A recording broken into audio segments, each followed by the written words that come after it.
Welcome to Topics with Indu and Sneha, a podcast of The Turtle. Indu is a mom, an educator and scholar, and a lifelong New Yorker. Sneha is a mom and a certified yoga instructor in Charlotte with a background in Hindu studies. Every episode, we start with something happening in real time and noodle on it together, because that's what we do. Our conversations draw on our research and our lives, and sometimes we stumble into new aha moments. These aren't polished takes, they're real conversations. We're two Hindu American women making sense of a chaotic world. If you've been looking for a Hindu American feminine perspective on what's happening around us, this might be your kind of podcast. So grab your chai and join us. Hello. Hello. Okay, so remember last week I told you that this high court in Uttar Pradesh had declared that it was illegal for any religion to declare that theirs was the only true religion, which is so interesting to hear about in the United States, right? Because our contexts for all of these things are so different. And of course, it's being presented as a form of religious suppression or oppression in India by certain communities. But I've really been thinking about why is this standing out so much and what does this mean? And so the way my brain has been processing it, one is that it's just fascinating to watch the way different people are responding to it, right? This idea that what we believe is the truth and what everyone else believes isn't. Because when a Hindu hears this, we're like, well, yeah, of course that doesn't make sense. Why would that be a reasonable thing to protect, right? Of course, the other side of it is that a religion under religious freedom gets to define itself however it wants to define itself. What is the context of this? Do you know? Context is that I think there was a Christian priest involved. And I think, of course, the logic of our religion is the only true religion and others are false is the logic used for conversion, right? Yeah. And for proselytizing and for conversion. And that, of course, brings into play the religious freedom to convert, but doesn't actually protect the right not to convert. I think there's this idea in Western religions, and including that all the religions that came out of the Middle East, because the Middle East to India was the West. And so those are the Western religions, that people believe that, well, all religions think that. And that's not true, right? True. No.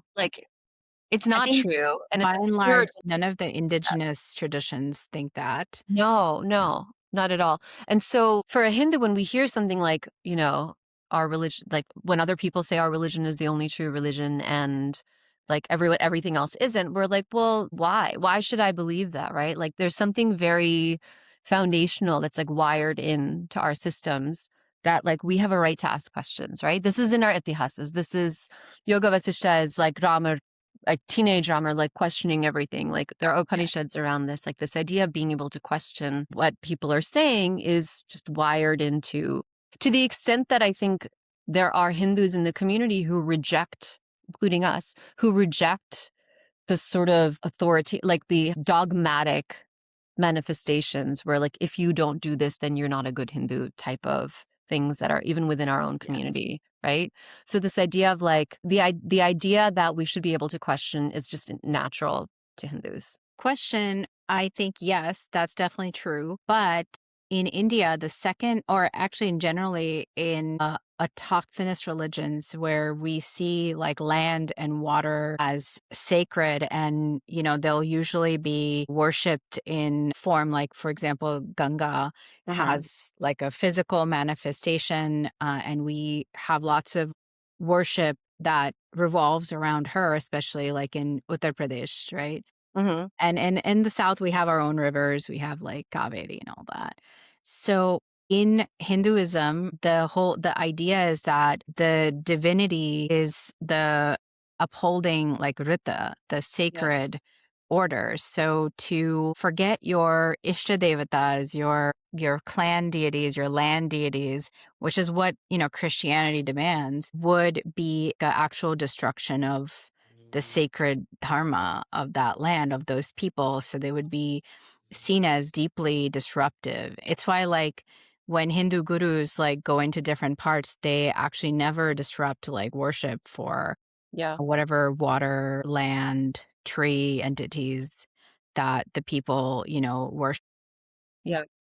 But what you're describing there is an inherent respect for, gurus, when they go into other places that are indigenous, have other indigenous traditions. And by indigenous, I mean pre-Abrahamic traditions, right? The primary religions. They respect other people's concepts of sacredness, right? That's wired into being Hindu, but that's not wired into the Western religions, right? No, it's At all. And so I was thinking about how this manifests very much in social justice in the West.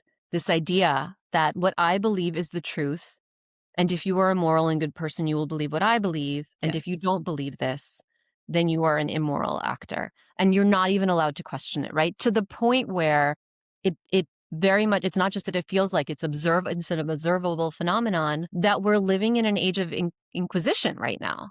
Yeah. Right? Like social justice is an Inquisition era in the West. It is, but it's also like Christian in its origin. Right. Very it much. borrows a lot of the Christian ideas of oppressor and oppressed and inquisitorial behaviors. But also comes down to this, like, what I believe is true and moral and right. And anyone who doesn't believe this, other beliefs are false. Any other belief is false. And that's the premise for the Inquisition, right?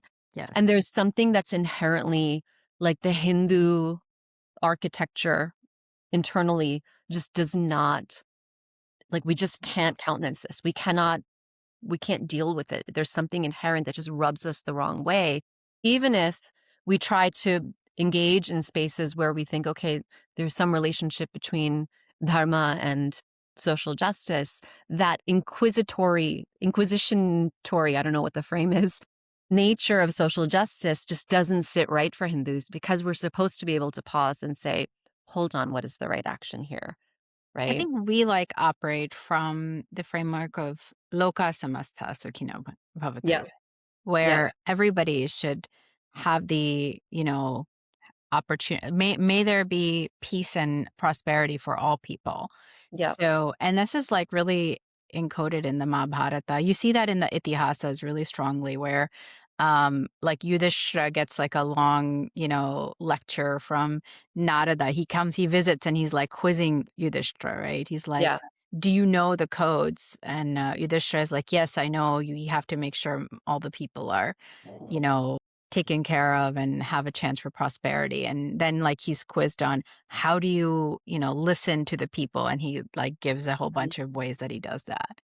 So I think that's our framework. And I think you can see the overlaps, because if somebody's being discriminated against for housing or jobs, employment, whatever it is, and that's the only way for current modern society for people to have prosperity, then that would be adharmic for a leader to uphold, right? So, but I think the constant there's you have to accept that this is the right framework, that this group of people are always oppressed. I think that rubs us really the wrong way. Well, and just not being able to ask questions about it.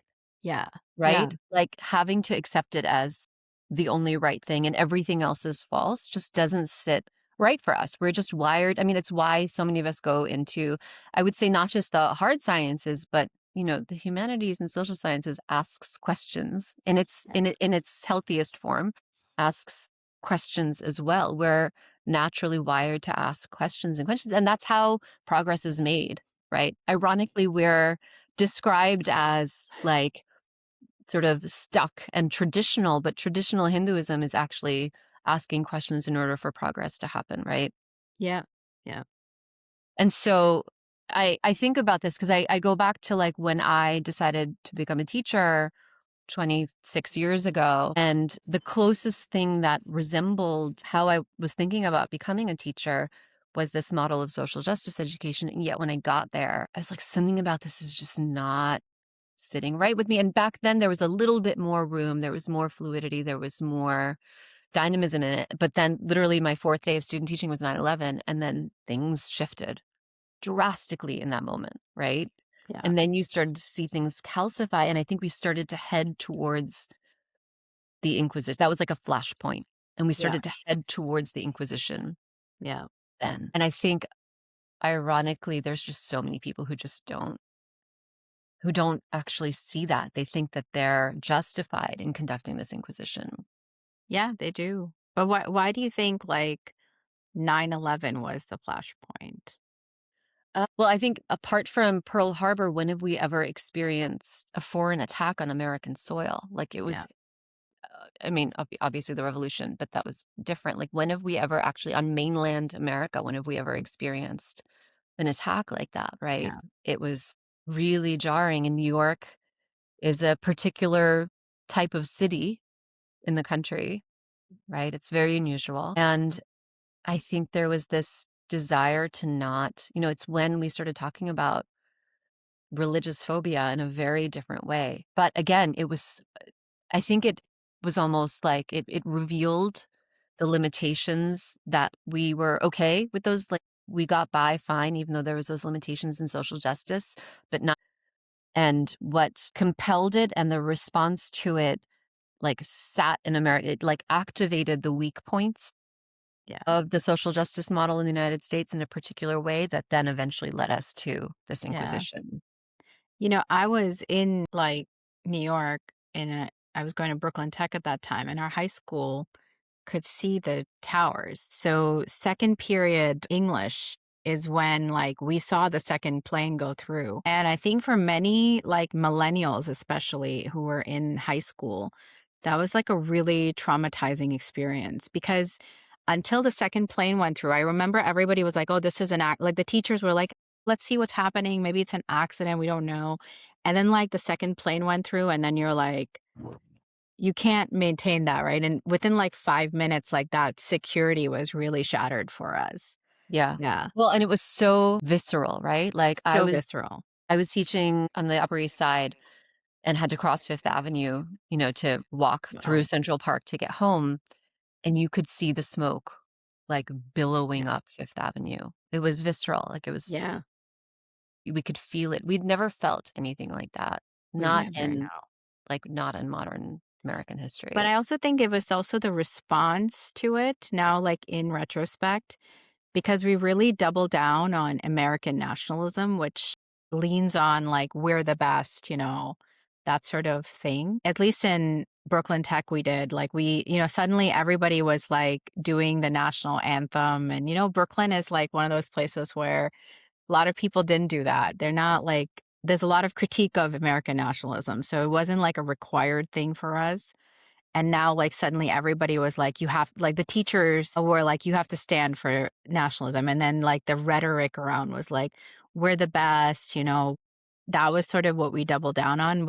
We never, like, I don't think the millennials were given, like, a chance to, like, process the trauma in, like, a Yeah. healthy way Yeah. or in a public way. I think that was part of it. And then, at least through like college, we started seeing a lot of like social justice, especially racial justice for sure. But there was a lot of discussion about America being this evil entity like that. So because we leaned on like America's the best, then the other side also became really loud where America's the worst. It does everything the worst, It's like the imperial and this and that. Yeah. I think you're also touching upon an important point, which is that social justice autocorrects to race Yes. and uses to actually take up the fact that religion is not, it is also an ethnicity, but it's not just an ethnicity. It's a particular set of ideas. Yeah. And not all of those ideas are like, they can't I mean, it takes us back to this court thing, right? Like if certain ideas are saying that nothing else is true except ours, like map that onto race, right? Like that is supremacy. That is what white supremacy is. And yet we're kind of unwilling to examine that Yeah. in religion, right? We're not actually able to critically examine ideology and religion in the way that we do with race and how race is constructed. Both are constructed. Religion is Yeah. constructed in as much as like whiteness and race is constructed. But we look at religion as like a God-given right, right? Yeah. As opposed to something that's socially constructed that has certain implications. And in our, and there's a history to that in terms of the formation of the United States, but in our desire to protect religious freedom, we actually don't look at the constructions of these things and what are the implications, and are we actually taking up a critical lens to it in as much as we do with Yeah. race, and then we just map everything related to religion, we just superimpose race onto it. Yeah.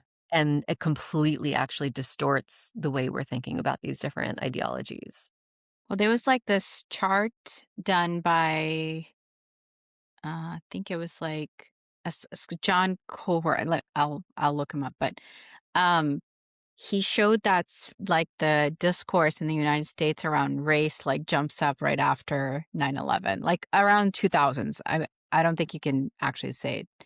But yeah, it's like, kind of like going like this, and then you see like a Mhm. exponential Mhm. increase in that. So Well, yeah, and then that's what leads us to like Hindus, especially the Hindus that immigrate to the US, are the white white people, people. right? It's immediately racialized, which is Yeah. absurd because Indian Hindus were actually colonized not just by white people, but white Christianity, but was also colonized by, from our perspective, white Western Islam, Yes. Yeah. right? If we're talking about whiteness, if whiteness is the equivalent of colonization, then Islam is as white as is Christianity. Like you can't have it both ways, Yeah. right? So it's just like it's I would say like that's probably the weakest point of the American social justice It is. But they frame is don't this examine. unwillingness to look at religion. Yeah, everything autocorrects to race, but some of the indigenous scholars, like they diagnose the issue correctly, and then they autocorrect to solution as race, where they will talk about the whole idea, like the whole justification for the reservation schools was that they wanted to save the man and kill the Indian, right? So that was about religion. It wasn't actually about race so much. And so they wanted to get rid of like the indigenous practices and Mhm. bring them into Christianity. So all sorts of horrors have been like, meted out to indigenous children because of religious ideology of the European settlers Mhm. in this land. And we're not really examining that because then they'll diagnose it correctly. And then it'll be like, we need, land back.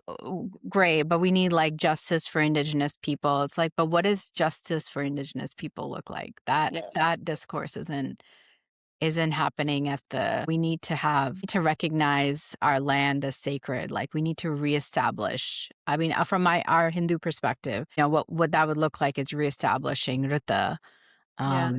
Well, sacredness of rivers and lands and all that. you see some examples, right? You see like Mauna Kea on the telescope, you Yes. see the Dakota Access Pipeline, you see moments of that, See moments. Yeah. but you also see the limitations and how those things are. I mean, they're beautiful examples, right? And the communities that were involved, the indigenous communities that were involved in protecting that sacred land, like they really they took it up in really creative, artistic, grounded ways. It's very, very powerful. And yet they're not lodged, and I would say in the American public imagination, not even close to the amount or the space as our issues of race. Yes. Yeah. Right? Yeah. Like, there's such powerful examples, right? Like, Such I don't know power. if you remember, I think we shared, like, the entire dance that was done around in Yes. Hawaii, Yes. around that mountain and how it was Mhm. sacred, right? It was, like, so powerful, so beautiful, and it had like, maybe some people shared it, but it doesn't sit in our public imagination in the same way at all. No. No, it doesn't. No. And it sits as more of, like, a cultural expression than, like, metaphysically that different, right? I mean, if you listen to the elders who were fighting for that mountain, Mauna Kea, what they were saying was this is how we access our divinity. And then the debate when the other side, it was like the scientists, and they were actually largely like liberal leaning scientists. And it Mhm, was really interesting to watch them navigate it mhm. because one scientist, woman scientist, astronomer, she was like, I just want to do astronomy. I didn't want to be like the face of Yeah. colonialism Yeah, in yeah. Hawaii, right? Because nobody sets out to learn Mhm. astronomy, spend like decades learning astronomy to do that. But her argument was that sometimes you can't like prioritize culture because you have to make scientific progress. And I picked up on it because I was like, wait, what the elder is saying is actually that their knowledge production is through this sacred path. And you're not understanding what they're making the argument that Yeah, for knowledge production, not for a yeah. legitimate form of knowledge production through sacred ritual, which is not recognized as knowledge production in the scientific world like that. Well, but also you're bringing up a really important point around this idea of progress, Yeah. right? And like time and progress. And I think, we've talked about this before, how this word of like the idea of decolonization and decoloniality trips up the conversation a lot because there's this idea out there that decolonization means going back in time. And you'll hear people in our community say, Mhm. like, go back to the time of, and go back to, and it's like, no one's talking about, I mean, yes, our concept of time is spherical, but no one's talking about like going back, like making America Vedic again or whatever. I Like, we're know. not like, that's not what we're talking about. We're talking about the fact that the entire framework for thinking about our relationship to the land, our relationship to our bodies, our relationship to the cosmos is different and exists in Yeah. parallel, it coexists. And we're talking about making that much more visible and actually guiding how we're thinking about making decisions around policy making, environmental policy Yeah. making, around education, around how we think about families and society and Yeah. social justice, all of these things, Yeah. right? Like, we're actually talking about something that is not time bound. That's actually the point, is that it's Yeah. not time bound. Yeah. So the conversations that talk about decolonization as going back in time, whether it's romanticizing that or it's critiquing that, have actually nothing to do with what we mean when we're talking about indigeneity and decolonization, right? And Yeah. yet, Yeah. like, But it's that's often, why religion is such an important discussion to have, or knowledge traditions, whatever we want to use the word, but that's the really key. Like convert going back to the Allahabad, the Uttar Pradesh court, it's the replacement of epistemology that's really Mhm. what we're trying to fight against, because we don't want to like we don't want to be stuck in time, but we definitely want to have that relationship with the land and the water and our Yeah. temples and our deities that, they don't just rule, they're Prajapatis because they're responsible for us, right? That's why we have this relationship with them. Yeah. Yeah. And I think actually it's interesting because you say we don't want to be stuck in time. I mean, this ruling is basically saying, like, you can't bind people, like, you can't use the binding of people to a set of ideas from a particular time in order to justify, Yeah. like, that idea is the impetus, but the mechanisms or the levers that are pulled are not just in the mind. They use economic levers. They use access Yeah. to education, access to healthcare, access to like COVID vaccines, access to all of these things. Those are the levers that they're pulling. They're very material things in the world that, Yeah. they're leaning upon, or they're twisting these or turning these levers. I don't know what you do with levers. Whatever you do with levers, they're doing that with levers. But the justification is, ours is the only truth. And in order to make this happen, we need to pull these levers. And so the court is basically saying, like, well, if you remove that justification, like there's no benevolence if it's transactional. I don't know if the court's saying that, but we see that as Hindus, right? Like, Yeah. it's not benevolent if you're requiring me to, or you're requiring people who are in dire need of those services, right? Like, how does that fall under religious freedom? How is that at all related to this idea that there is this sort of marketplace of cosmologies Yeah. that has nothing to do with freedom? That's the exact opposite, right? That's Yeah. the manipulation of power and resources, Yeah. which, again, bringing it back to the US and what we were saying earlier, or the West, and talking about social justice, there is, even if it's not financial resources, in many cases it's access to funding from nonprofits, for nonprofits. It's access to social capital, cultural capital, all these other types of capital. If you don't pass the Inquisition test, you're not permitted to speak in those places, right? You lose that capital. Yeah, you have to be very skillful in how you say things in lots of spaces now. Yeah. And and the people who are able to create spaces for themselves there are actually the most moneyed groups, and they have somehow negotiated their way into being oppressed. Yeah. And that's what's happened. Well, Yeah. it's the performance, right? It's that dichotomy of like appearing a certain way. And again, they play on the race thing Mm, to do that. Yeah. They play on like these tropes of what it means to be less modern, to signal something that's been colonized, Mhm. right? So they Yeah. use that time-bound thing. Even if people know that there's a lot of money, it's like the attention is split and it's like focused on the aesthetic. There's like an aesthetic that's performed. Yeah. That's what is becoming really problematic. Meanwhile, we're being attacked for like Chat Puja, right? Yeah. I mean, again, it's interesting, right? Because it's this, and we were messaging about this earlier, like whether it's actual Karens from Texas or it's this Pakistani trolls Yeah. posing very effectively as Karens from Texas. Yeah. What is the right wing, the conservative side of America value the most is wealth accumulation Wealth accumulation. and the great outdoors, like the great. And I'm saying that also having great reverence for the natural landscape that America has, and they have But beautiful.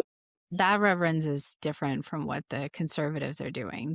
But also I think it comes from that like romantic Christian idea of pristine, untouched, like nature Yeah. Well, versus also like this human. manifest destiny thing, right? Like we Yeah. conquered this. Yeah. This belongs to us, Yeah. right? It's not about like a metaphysical connection to the land. It's about ownership. Ownership. Yeah. Yeah. Right? Whereas like so for context, what we're talking about is there was a video that was posted that we were pretty sure is like a Pakistani account because it says it's a fan account for some Pakistani actor. But all the posts in that are like basically mocking Hindus, especially in America, for like doing videos. And what they do is they like snatch videos from like TikToks, right? And then they post it to Twitter, which is a very right-wing space.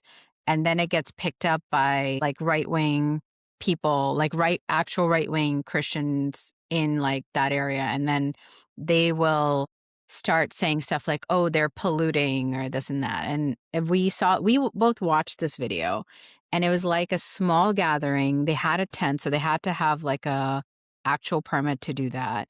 And in the water, they were like dipping, but there was actually no trash in the water, and they were keeping all their puja items like well within the tents. But somehow, like we're polluting and destroying nature, where this ownership model where it's allowed to like go and dig oil in any space or put a telescope on sacred mountains is not desecrating nature. Yeah, because that's scientific progress, right? Very scientific in progress. Yeah, yeah. And then also we've seen videos of like that young woman who was doing a puja for her car. She just gotten a Mercedes, Yes. right? And so she's just in her own driveway, Yeah. right? So that's her own private property, her own car that she owns. She's doing a puja, as Hindus do, right? We get very excited about these things. Home, house, whatever. Yeah, home, Everything. house, whatever.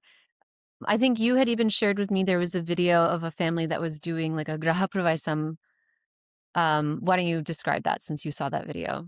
Was it a graha pravesam? I think it was they were doing like a homam in their garage, and this Okay. is all like is happening in Texas for some reason. But I mean that makes sense though because that's the most right wing state in the nation, so they're like most likely to get reactions there. Well, and there are also a lot of Hindus living there, and there's a lot of Hindus living in like Houston and Dallas in that area. But these folks were doing like a homam with a fire in their garage, but it was like the door was open, so they were well ventilated. We do stuff like that where we live in Charlotte, and we make sure that like, none of the fire alarms or anything are going to go off. And they were like, oh, this is like demon worship. You heard all the old like things. They're like, oh, this is a safety hazard. That's what the cops got called for. Meanwhile, Texas barbecues like very regularly set whole houses on fire. Yeah. I think there was another video of a family that was doing a graha praisam, and they had brought like a baby cow, I think, from a nearby goshala. Yes. And then I was just walking in their house, but the neighbors like were mocking this. Yeah. They were like, they reported it, I think. Right. Yeah. So like, it's fine to kill the cow and Eat it on, whatever, cook it on your barbecue and whatever. But to bring a baby cow and honor it Yeah. in your home and have it walk in your home. It's your house, it's your private property, according to the laws of the West. You're allowed to do that, is considered like a dangerous, unassimilated, right? A symbol of non-assimilation in the country, even though, like, according to the rules and regulations, if it's your home, it's a free country, you're allowed to do what you want. But I think it goes back to this, well, it's not the truth, right? It's the wrong religious practice.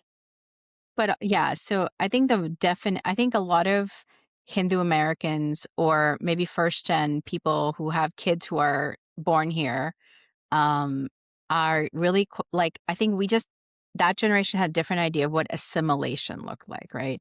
It was like, oh, you get a good job, you may hold your job, you pay your taxes, you serve on the PTA, like, I think that's normal stuff that most people think of as American. Don't break the law, that Yeah. sort of thing. But now assimilation has literally started to, again, I think, mean that you have to be Christian, like at least you're outwardly what you're projecting out to the Yeah. main public. Yeah. By the way, that cow was super cute. Like, that baby cow was super cute. I mean, yes. But also, like, I've seen threads now on X that are like, well, if they're so assimilating, why aren't they choosing normal names? Right? Yeah. Like Kevin, I don't know, right? But Keisha. like it's and like our names are very significant, and names Yeah. have, especially for Hindus, like we Yeah. don't just randomly choose names. They have a lot of significance. It's interesting that that's what they're focusing on, are these things that are like, they seem, I don't know, innocuous, but they're Yeah. actually quite not innocuous. They're quite meaningful. But it's this like, well, if you don't do this, this, this, and this, Inquisition, then you're not actually trying to be in American society at Yeah. all. And I think this is where the whole model minority thing is falling apart right in front of our eyes. And not to say we told you so, but we did. We Indeed. did. So I told uh, many people. we But told many people. so I'll be like, I'll glow. Like, I told you so. But then I'm like, oh, Yeah, wait, I told it's you so. like, yeah, you use the model minority to make it seem as if it's a level playing field, right? But that's only as long as it's convenient. And as soon as the people who pray to a different God or have a different, or a different race or ethnicity start doing too well, then it's reasonable to say that they actually don't belong here, right? That they're Yeah. no longer a model minority, they're an unwelcome minority. Yeah. Yeah. It immediately falls apart. And, all of the Indian Americans and Hindu Americans who are like, we don't understand why we're being treated this way. We're successful. Like, we do well. We're well educated, like not recognizing like that's actually the trigger for these folks. Yeah. Yeah. Right? That's It's easy to punch down on people who are not doing well, who have, are not getting the education or not whatever. But like we see, those statistics came out about Columbia admissions, right? yes. Right? Like the admissions rate for, they call it South Asians. I'm convinced if you broke it down to Indians, Mostly Indians. Yeah. like it's the hardest, the lowest acceptance rate across all ethnicities is for South Asian / Indians. It's like a third of what it is for white people. And they were correcting for like test scores, and they were making all things being equal. Mhm. South Asians were the least even lower than white people to get into Columbia. Oh, I mean, 1/3 of the Yeah. percentage, right? Yeah. So, Yeah. yeah. So it's, if anyone is surprised by this, like, to me, it's a signal that there's room to learn more about how all of these things work in the country. It's not a meritocracy.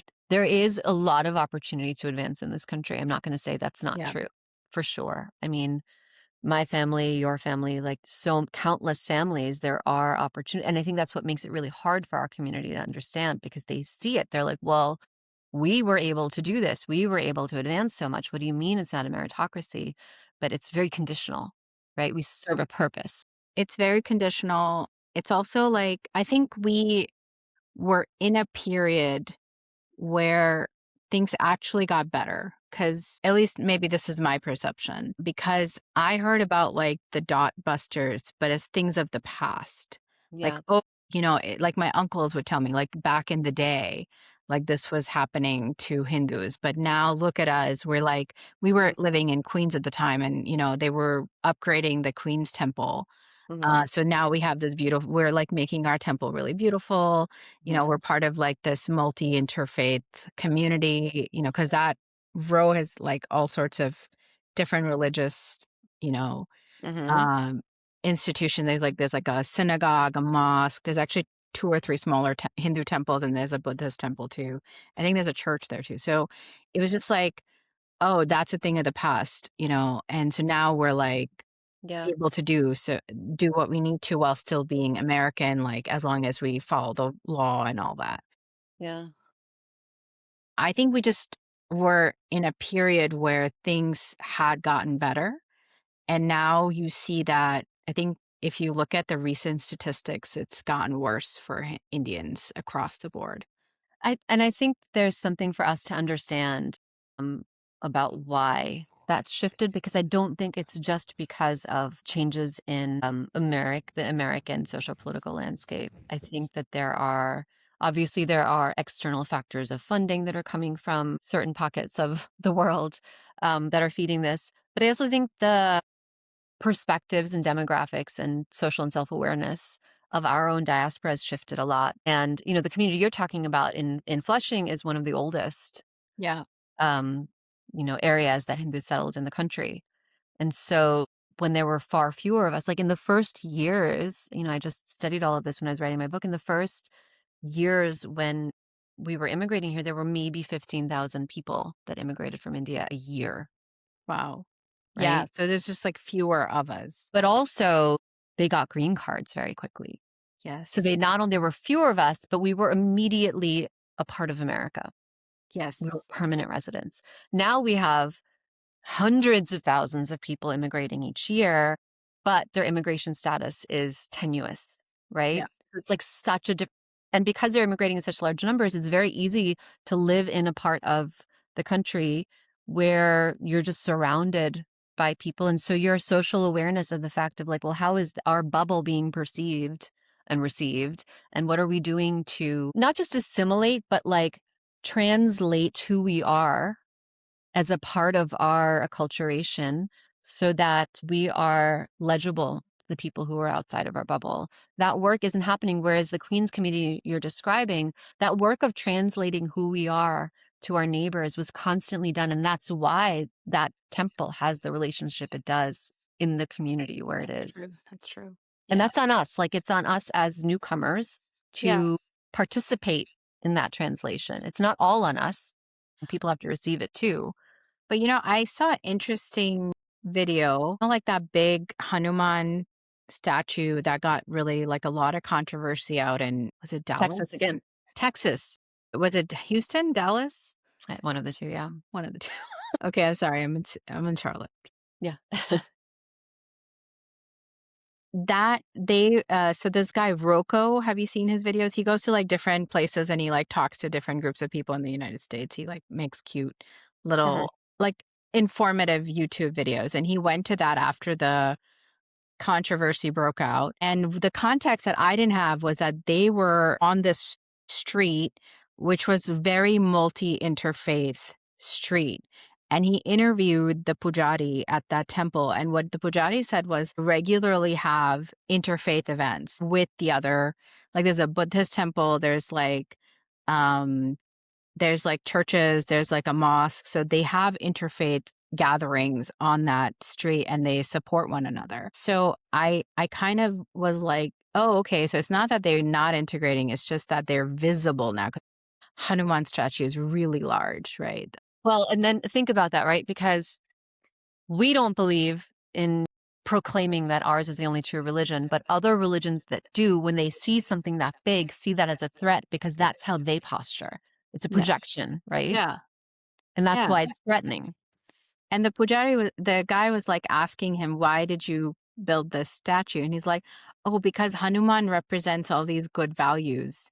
Like he's strong and he takes care of people. and he has a lot of love and bhakti in his heart, and we want that for America. So like the translation was somewhat maliciously almost like mistranslated, I felt. I Or mean, just people need to know that not everybody is trying to dominate. yeah. But Yeah. I think it's hard when you make something that big, it's hard to communicate that that's not trying to dominate, Yeah. right? It is. I mean, it does look that way.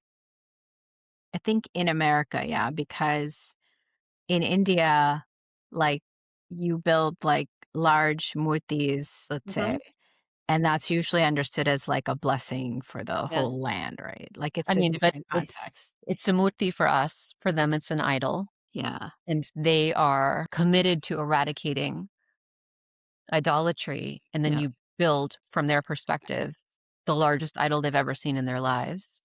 Yeah. Right. And so I'm not saying that that shouldn't have been built. I'm Yeah. just saying that this is.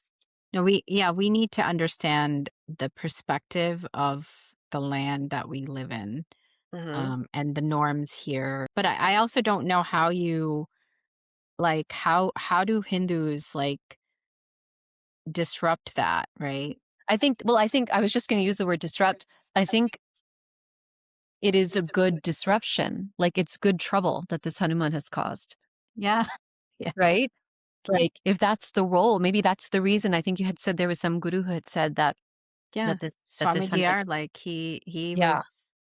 was And all so for it. Yeah. maybe the role is to be disruptive, to have these conversations, not to cause offense, but to actually open up conversations. Yeah. Yeah. It's also possible, right? It's also possible. Yeah. Maybe sometimes you need to be a little bit, Yeah. provocative. Yeah. Yeah. In a good way, for like a good cause. Again, not to offend, but to bring up these conversations. Yeah. I think it goes back to that court ruling, right? Which is like, hey, if you think that all religions believe that they're the only one true faith and they're looking to convert everyone around them, well, we have news for you. That's not our religion. And so like that's a good conversation to have. Yeah. It is a good conversation to have. Yeah. I think a lot of I saw that like the congressman, right? Like there was like a congressman who retweeted, he got all up and huff and puff. And then Be good if it gets I think he like eventually did he write an apology or something? I forget. I It don't was like tepid. yeah, I don't know. Yeah. But I think it was like it's a good opportunity for Hindus to then like go and talk to their congressman and educate and do all that.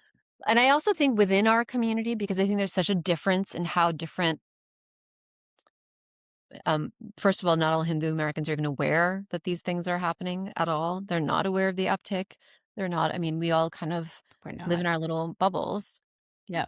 And if you're not looking for this information, you're not going to find it. It doesn't necessarily show up in your lives, especially if you're not like engaged in Hindu Twitter. You're not necessarily going to see it. It doesn't show up in the news. I think it's good for us to have intergenerational. When I say intergenerational, I don't just mean, I mean like how long people have lived in the country, where they were educated, etc. Because our sensibility and sensitivity around these things are really different. And I don't think we have much to gain by simply being offended by their being offended. That's like a stalemate of offense, right? Yeah. No. Versus like, what can we learn from this and about this? And not simply like, don't build big murtis in Texas. There's something more to be learned there. Yeah.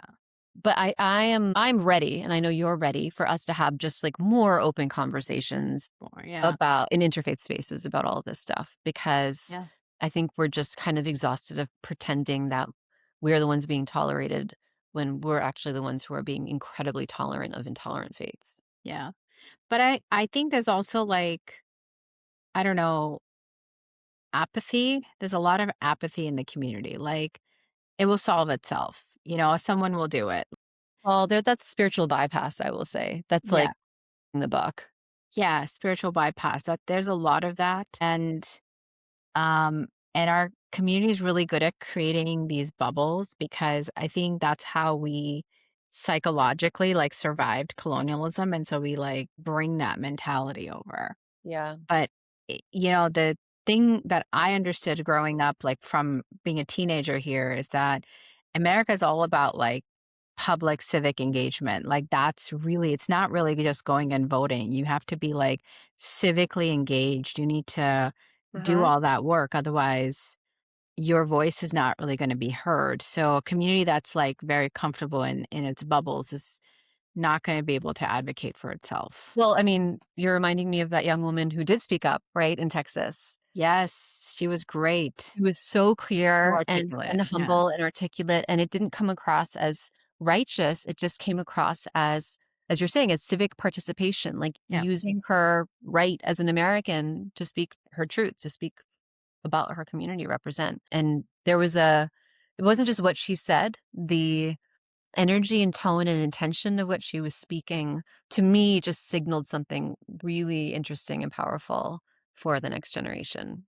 Yes. Yeah, I hope more second gen people, but also like I don't see why first gen people can't be doing this work other than I think they're not comfortable with it. That they're just not comfortable doing that. But I think like maybe we'll see. I think there's a need for it because in places like Charlotte, for example, most of the folks here are like immigrated after the 2004 type wave. So their kids are just like coming into like maturity, right? They're just maybe they're 18. I mean, there's an older cohort that's like in their mid 20s and that stuff, but that's not the majority. So if we're going to advocate, we have to like have that first gen cohort too. Yeah. Yeah. But also, let's not forget there's third gen kids, and Third gen kids, yeah. in about 5-10 years, we're going to see fourth gen. Fourth gen, yeah. Yeah. So I think like places like New York, New Jersey, you'll see a lot, like a good cohort of like third and fourth and Yeah. yeah. Because your kids are Which like third gen. my kids are third gen. Yeah. Yeah. Yeah. Cool. Okay. Okay. Done. Done. Okay. Topics done. Topics. Okay. Let me stop.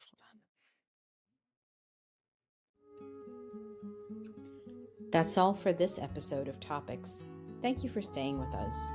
If today's conversation sparked something for you, we'd love to hear from you. Drop a comment and let us know what topics you'd like us to explore next. If you're enjoying the show, please like and subscribe on YouTube so we can keep bringing you our insights. We also go deeper into these topics in writing over on our Substack. Head over to our Turtle publication on Substack for deep dive articles that pick up where the podcast leaves off. Links are in the description. See you next time.